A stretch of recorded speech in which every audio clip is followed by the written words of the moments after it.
However, before I start, let me thank the organizers for giving me the opportunity in my new role to come and say a few words. The most important thing about this today is that the legitimacy of the post-2015 agenda has to be seen in finishing the last mile. I spent the best part of the last 10 years of my life addressing EFA, the education goals, and more specifically the MDGs at local level. And I can tell you that there have been many challenges, but also successes. And we have an opportunity to go that last mile, save a lot more lives, get a lot more girls into school, and give people access to drinking water, safe drinking water at that. Today's discussion will look around to see what is it that we really want to discuss about the post-2015 agenda. And I can see you talk about a new social contract. And that new social contract really needs to be discussed in an environment that differs from the north to the south and the east to the west, the new challenges of a new dawn, and with a huge cohort of youth that are going to be doing the heavy lifting of the post-2015 agenda. If we look back across our shoulders, it's not long ago that we started with the MDGs. And there was a lot of enthusiasm. This was the millennium. Things were going to happen. We were going to change the world. And it's not been a bad journey. Full of frustrations. There are shortcomings on the MDGs. We didn't think that they were ambitious enough. We thought they minimized many of our agendas, but it did bring us together. It was the fulcrum in which development began to be spoken about. It was investments moving to putting people at the center. It did, however, miss the agenda on the environment. And I think now we have a huge opportunity. Finish the last mile, get many of those goals and those targets adhered to, pull through what we haven't, and be more ambitious in the next set. The successor framework is extraordinarily important to us today. It also gives us an opportunity we've not had, which is a process to define that. To define that, and what does civil society have to do with that? A big role.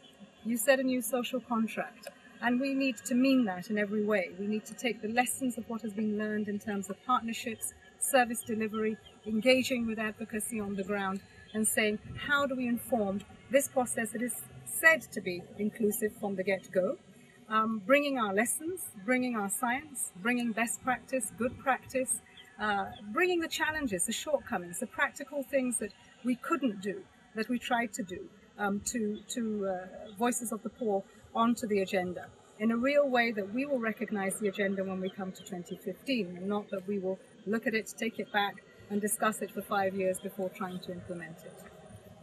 The opportunities that we put in place from the UN system are numerous. I mean, the first, of course, is the UN Development Group, who have put together the UN country consultations in more than 50 countries. This process alone you need to engage with to ensure that you have the right tools that can be adapted at the local level, so that what we go out there in terms of trying to hear the voices and articulate them really are those voices that we get on health, on education, on the environment, making that balance between people and planet really matter.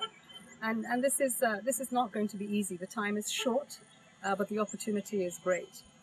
There are also thematic consultations, and we mustn't forget about those, because those really contain many of the issues that worry us today as we try to put people and keep them at the center of the development agenda.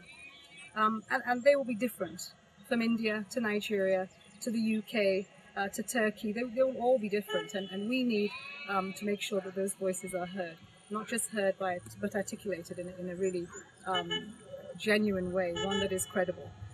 How representative are we going to be when we go through this whole process? It's not so much that I look around me today.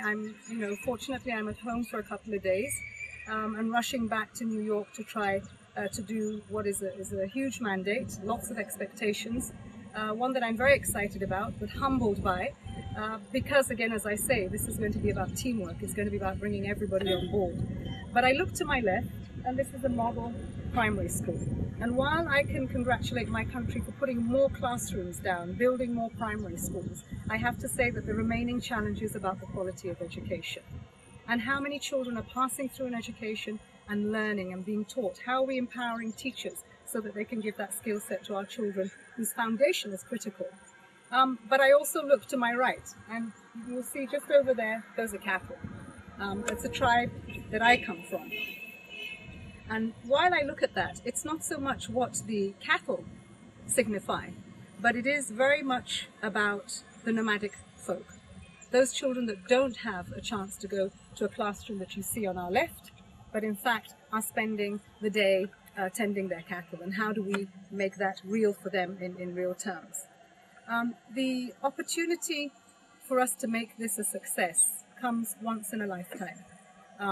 We keep saying this is a new dawn, a new social contract, but we have 3 years to finish the job we started. We have 3 years in which to engage with what kind of a future we want, what kind of a future we deserve, and what kind of a future many need and don't even have the luxury to think about those wants. And this is what I would like to challenge us all to. We're always talking about the call to action, and right now the action should have started yesterday. Where it hasn't, I hope it will start today. But let's make sure that we make it meaningful, that we go beyond the rhetoric, we go beyond the advocacy, that we put tangible things down in front of those that will negotiate this to make our world a better place.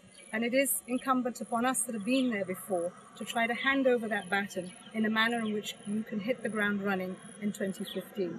I really am sorry that I haven't been able to make this meeting, and I hope that it will provide me many more opportunities, first of all, to hear the feedback from this conference, but also to engage with you through the next 12 to 9 months and in the couple of years thereafter in making our world one that we want. Thank you.